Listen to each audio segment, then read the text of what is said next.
Best connectivity, rapid development కు scope, affordable స్థాయిలో ధరలు. ఇలాంటి చోట రియాలిటీ పెట్టుబడి పెట్టడం అంటే రేపటి సిరిని ఈ రోజు సొంతం చేసుకోవడమే. రీసెంట్ టైమ్స్ లో హైదరాబాద్ సిటీలోని ఈస్ట్ సైడ్ ఏరియా ప్రాపర్టీలకు క్రేజ్ బాగా పెరిగింది.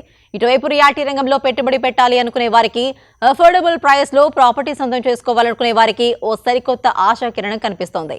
అదే JSR sun city Group. JSR sun city Group ప్రాజెక్టులన్నీ రేపటి అదృష్టానికి స్వాగతం పలికేలా ఉంటాయి.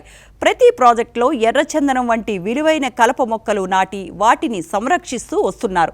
జేఎస్ఆర్ సన్ సిటీ గ్రూప్ ప్రాజెక్టులన్నిటిలో కలిపి దాదాపు 3 కోట్ల వరకు మొక్కలు పెంచుతున్నారంటే పచ్చదనానికి ఎంత ప్రాధాన్యత ఇస్తున్నారో అర్థం చేసుకోవచ్చు. రేపటి రోజున అభివృద్ధికి కేర్ ఆఫ్ అడ్రస్ గా మారే ప్రాంతాలను ముందే గుర్తించి అతి తక్కువ పెట్టుబడితో కస్టమర్లకు అతి ఎక్కువ లాభాలు తెచ్చిపెట్టిన సంస్థ JSR sun city group.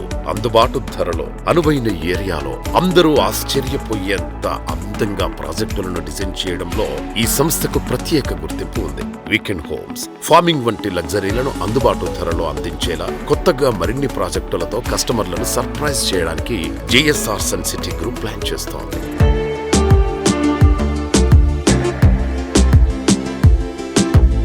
Hello sir, hi.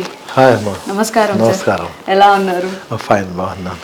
ఈ మధ్య అప్రూవల్స్ అనేవి చాలా ఇంపార్టెంట్ అయిపోయాయి అండ్ కస్టమర్స్ కూడా కొన్ని సందర్భాల్లో చాలా ప్రాబ్లమ్స్ ఫేస్ చేయడం మనం చూసాము ఈ మధ్య కాలంలో. సో బయర్స్ ఎలాంటి జాగ్రత్తలు తీసుకోవాలి and JSR sun city group ఈ అప్రూవల్స్ మీద ఎలాంటి జాగ్రత్తలు తీసుకుంటుంది? మంచి క్వశ్చన్ అండి ఇది. డెఫినెట్గా మార్కెట్లో కస్టమర్స్ అనేవాళ్ళు చాలా హార్డ్ అండ్ మనీతో తనకి మహానగరంలో ఒక సొంత ప్లాట్ ఉండాలి, రేపు ఫ్యూచర్లో అది మేము అక్కడ ఇల్లే కట్టుకోవాలి, లేదా ఫామ్ హౌస్ కింద వాడుకోవాలి, వీకెండ్ హోమ్ కింద వాడుకోవాలని అందరూ కూడా ఇన్వెస్ట్, ఒక కళ ఉంటుంది భాగ్యనగరంలో నాకంటూ ఒక స్థిరాస్తి ఉండాలి. సో జేఎస్ఆర్ సన్ సిటీ ఏం చేస్తుందంటే లింక్ డాక్యుమెంట్స్ అది స్టార్టింగ్ నుంచి మేబీ 1954 దగ్గర నుంచి ఈరోజు ఒక డాక్యుమెంట్ కలెక్ట్ చేస్తాం, జియోగ్రాఫికల్ సర్వే చేస్తాం, అది రెసిడెన్షియల్ జోనా లేదా agriculture Zona, peri urban Zona ఉంది, అది చూసుకుని ప్యూర్ రెసిడెన్షియల్ జోన్లో అయితే మేము అక్కడ ల్యాండ్ పర్చేజ్ చేయడం జరుగుతుంది. తర్వాత ల్యాండ్ కన్వర్షన్స్ కానీ కన్సెంట్ అప్రూవల్, ఎక్కడైతే మనం వెంచర్ ఇస్తున్నా అది ఏ జ్యూరిడిక్షన్లో వస్తుంది, హెచ్ఎండిఏ లిమిట్స్ అయితే హెచ్ఎండిఏ అప్రూవల్, డిటిసిపి అయితే డిటిసిపి అప్రూవల్, దాని తర్వాత మళ్ళీ రేరా అప్రూవల్ తీసుకున్న తర్వాత డెవలప్ చేసిన తర్వాతే మార్కెట్లోకి సేల్కి వెళ్తాం. ఇది మేము ఇలాంటి జాగ్రత్తలు తీసుకుంటున్నాం.